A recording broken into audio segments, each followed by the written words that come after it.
l'activité a été initiée depuis l'année dernière. Nous sommes déjà à la deuxième année de la deuxième phase plutôt. Donc aujourd'hui et demain normalement pour un programme de 2 jours. Maintenant aujourd'hui on est à des échanges plutôt entre différentes couches d'âge basées sur un dialogue intergénérationnel. Donc actuellement ici on est avec différentes couches d'âge. Il y a des Badiane Gox, il y a des relais communautaires, il y a le CRJ, il y a aussi des jeunes aussi, ainsi que des ados. Actuellement c'est surtout abandonner les mutilations génitales féminines parce que c'est une cause qui gangrène la société actuelle, surtout au niveau de la zone sud. Là où nous sommes actuellement en Casamance, en particulier à Ziguinchor. Donc on essaie de promouvoir ce message pour mettre fin à ces pratiques. On a commencé d'abord au niveau communal, c'est pour rappel en collaboration avec le CRDI. Donc on s'est juste basé pour le moment ici au niveau de la commune de Ziguinchor. Mais n'empêche, il y a aussi des autres qui ont quitté d'autres localités, comme il y a d'autres qui ont quitté Bignona et Niaguis, ainsi de suite. On pense que le message passera, parce que déjà on a différentes couches d'âge. On essaie de véhiculer le message à travers divers canaux. Donc nous pensons que ça va passer et ça va toucher la cible qui se trouve être les adolescents. Oui, pour les prochaines années, bien sûr, parce que c'est un projet de 4 ans. On est à la deuxième année, donc il nous reste encore 2 autres années à poursuivre le programme. On a pensé à tout cela. Comme on est aujourd'hui au niveau département, je pense que le programme sera élargi au niveau régional ainsi qu'au niveau national. Donc au fur et à mesure que nous avançons, on va essayer de descendre aussi dans les villages les plus reculés pour essayer de voir comment endiguer ce phénomène.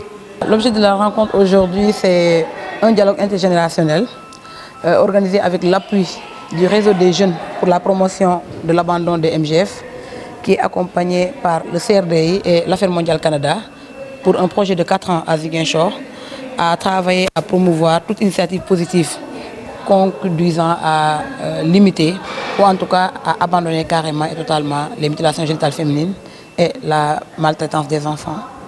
Donc pour ce dialogue, on a pensé inviter les Badianes, on a invité les imams, mais également les jeunes représentant les structures de jeunesse, mais surtout les adolescents qui sont aujourd'hui les principaux bénéficiaires. Cette activité aura lieu pendant 2 jours, aujourd'hui par un dialogue qui permettrait à ces Badianes et à ces imams avec les jeunes de renforcer ces jeunes-là qui demain seront dans les 7 quartiers de Ziguinchor à organiser et à animer des causeries au profit des adolescents. Donc aujourd'hui c'est pratiquement un dialogue mais qui permet un renforcement de capacité quand même au niveau des thèmes pour permettre demain aux jeunes membres du réseau de Ziguinchor, une fois sur le terrain, d'être à l'aise dans leur expression. Parce que quand même quand on parle d'excision, c'est un sujet qui est sensible mais qui a également plein de rouages et qui a beaucoup de défenseurs.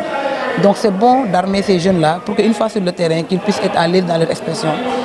Donc c'est l'objet de la rencontre d'aujourd'hui qui est, comme je l'ai rappelé tout à l'heure, un dialogue intergénérationnel qui permettrait à la fin d'alimenter mais également de renforcer en capacité, mais surtout de dessiner une feuille de route qui permettrait à ce projet également de voir plus clair dans les prochaines interventions. On va même au-delà de l'abandon de l'excision, puisque aujourd'hui, il est question surtout de promouvoir l'accès à la santé reproductive des jeunes.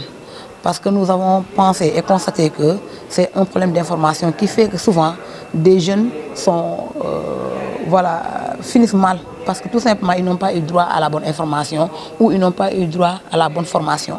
Donc nous aujourd'hui le combat qu'il faut c'est de former ces jeunes-là mais également de leur donner le maximum d'informations possible pour qu'ils puissent eux également démultiplier au niveau de leur base. C'est ce qui a fait que même dans le choix des jeunes, on a choisi des jeunes porteurs de voix, des jeunes leaders, soit ils sont scouts, ils sont CVAV, ils sont éclaireurs, ils sont Croix-Rouge, ils sont présidents d'ASC, pour que ces jeunes-là, une fois à la base, qu'ils puissent démultiplier et que l'information passe au niveau de la base. Et c'est des techniques de communication qu'il faut, parce que qui dit tabou, qui dit coutume, dit que c'est quelque chose qui a un socle solide quand même.